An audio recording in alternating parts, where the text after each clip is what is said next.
Un grand merci à NordVPN de sponsoriser cette vidéo et de rendre ce type de contenu possible.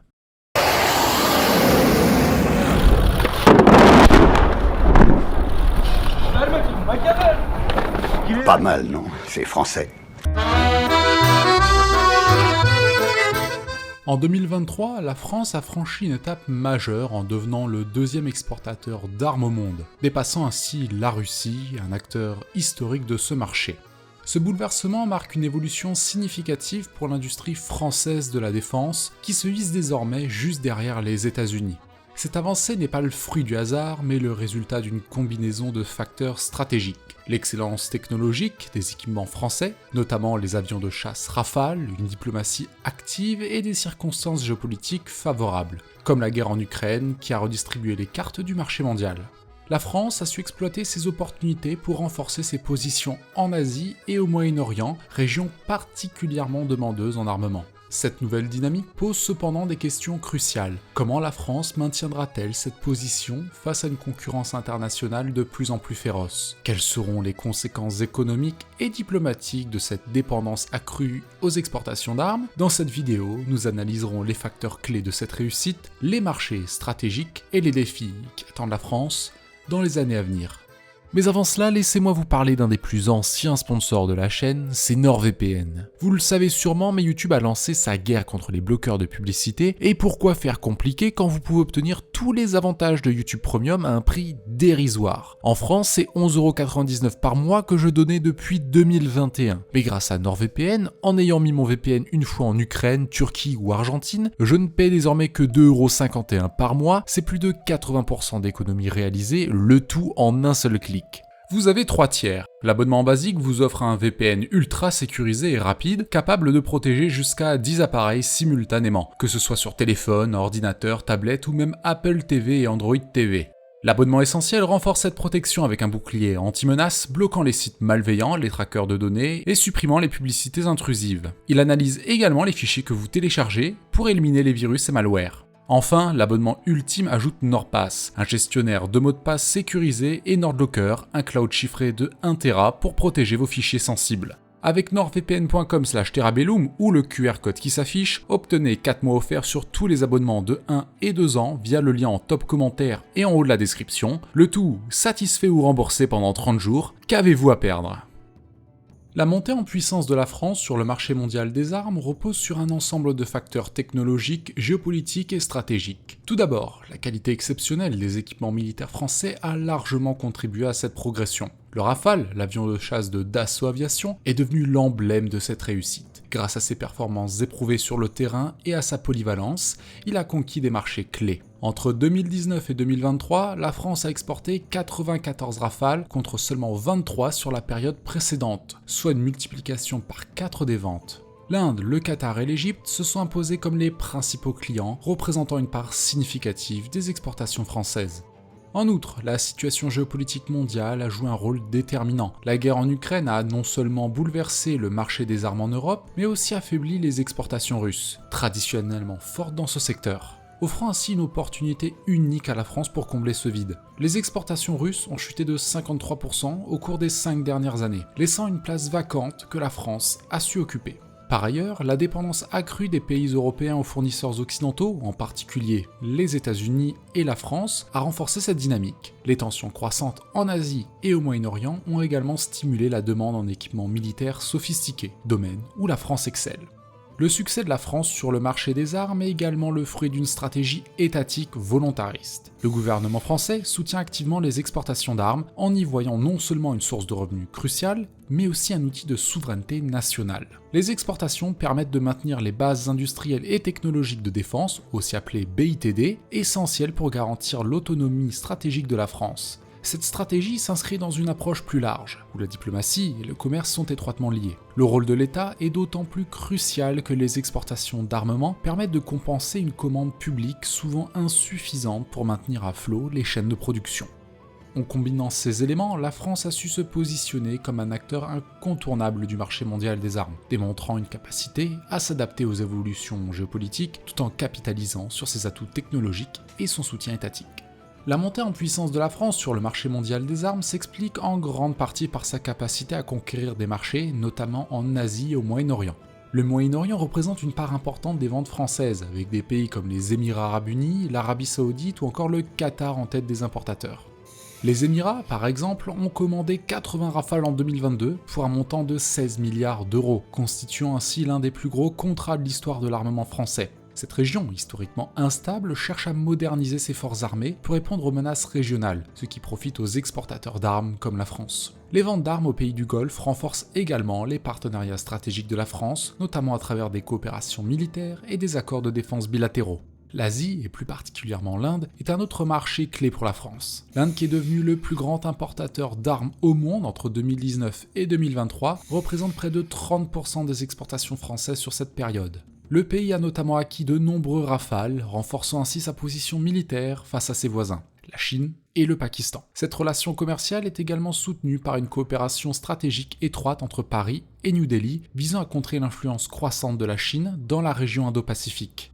Cependant, le succès de la France à l'international contraste avec ses difficultés à vendre des armes en Europe. Bien que l'Europe soit en pleine phase de réarmement, stimulée par la guerre en Ukraine, les exportations françaises y restent relativement limitées. Seulement 10% des ventes françaises concernent des pays européens, un chiffre qui serait encore plus bas sans l'achat par la Grèce de 18 Rafales en 2021. Plusieurs facteurs expliquent cette tendance, notamment la forte concurrence intra-européenne et le choix de nombreux États européens de se tourner vers des fournisseurs non européens, comme les États-Unis ou la Corée du Sud, pour leurs besoins en armement. Cette disparité reflète les défis que doit relever la France pour s'imposer comme un leader des exportations d'armes, tout en maintenant des relations diplomatiques équilibrées avec ses partenaires européens et extra-européens.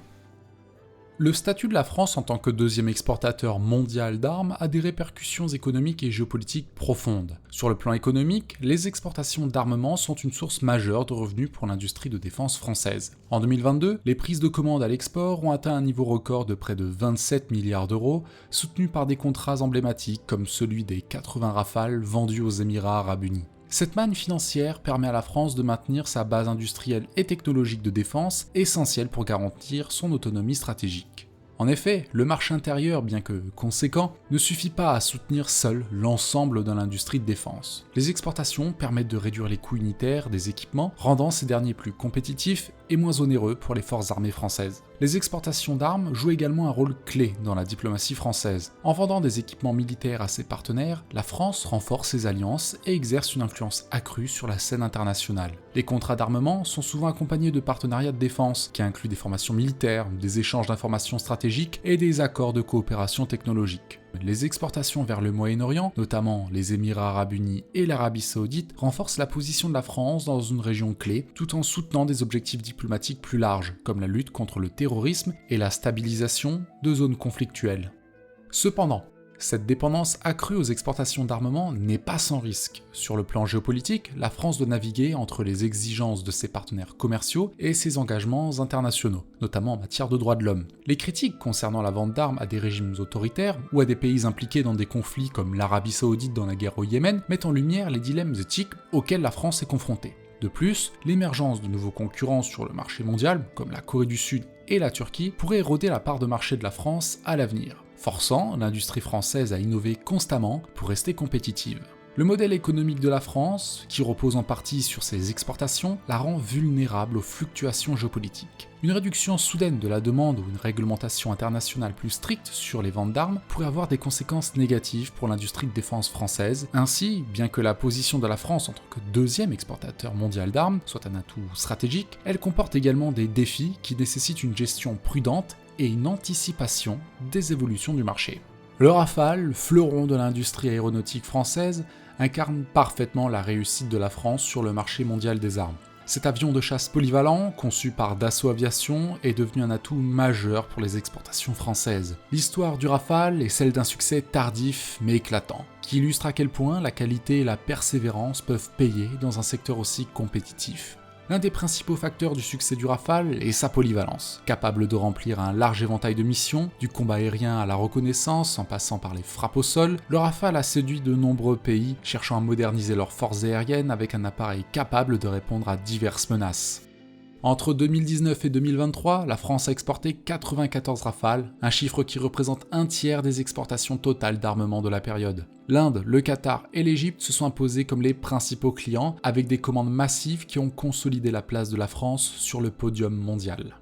La France, par le biais de son gouvernement et de ses ambassades, a activement soutenu les campagnes de vente du Rafale, n'hésitant pas à associer les contrats d'armement à des partenariats stratégiques plus larges. Par exemple, l'accord avec les Émirats arabes unis pour l'achat de 80 Rafales en 2022 s'inscrit dans un cadre de coopération militaire et économique renforcée, assurant ainsi des relations bilatérales étroites et durables.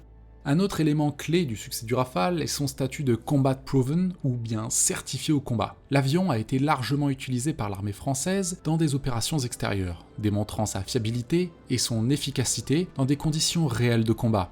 Cette expérience a joué un rôle crucial dans la conviction des acheteurs potentiels, qui ont vu un gage de performance éprouvé. De plus, la version exportée du Rafale est souvent équipée de technologies de pointe, adaptées aux besoins spécifiques des clients, ce qui en fait un produit hautement compétitif sur le marché international. Cependant, malgré ce succès, le Rafale incarne également des défis auxquels l'industrie française de défense est confrontée. La forte dépendance aux exportations pour maintenir les chaînes de production, le besoin constant d'innover pour rester compétitif face à des concurrents comme le F-35 américain, les enjeux géopolitiques liés à la vente d'armes à des pays parfois controversés, sont autant de défis que la France doit relever pour maintenir sa position de leader. Le Rafale est bien plus qu'un simple avion de chasse. Il symbolise le savoir-faire technologique français, la capacité à innover et l'habilité à utiliser les exportations d'armes comme un levier diplomatique puissant. À l'avenir, le défi pour la France sera de continuer à capitaliser sur ce succès tout en anticipant des évolutions du marché. La France a réussi en 2023 à se hisser à la deuxième place des exportateurs d'armes mondiaux. Un exploit qui reflète non seulement la qualité de ses équipements militaires, mais aussi une stratégie commerciale et diplomatique savamment orchestrée. Les succès emblématiques du Rafale, les opportunités géopolitiques offertes par la guerre en Ukraine et un soutien étatique fort ont permis à la France de dépasser la Russie et de consolider sa position sur des marchés stratégiques comme en Asie et au Moyen-Orient. Cependant, cette dépendance croissante aux exportations d'armes n'est pas sans risque. La France doit jongler avec des impératifs économiques et des relations diplomatiques complexes, tout en faisant face à une concurrence internationale de plus en plus féroce. De nouveaux acteurs comme la Corée du Sud et la Turquie se positionnent sur ce marché lucratif, rendant indispensable pour la France d'innover et de maintenir un soutien étatique pour préserver sa place. Pour la France, il ne s'agit pas seulement de vendre des armes, mais de garantir sa place sur la scène internationale en tant que puissance respectée et influente.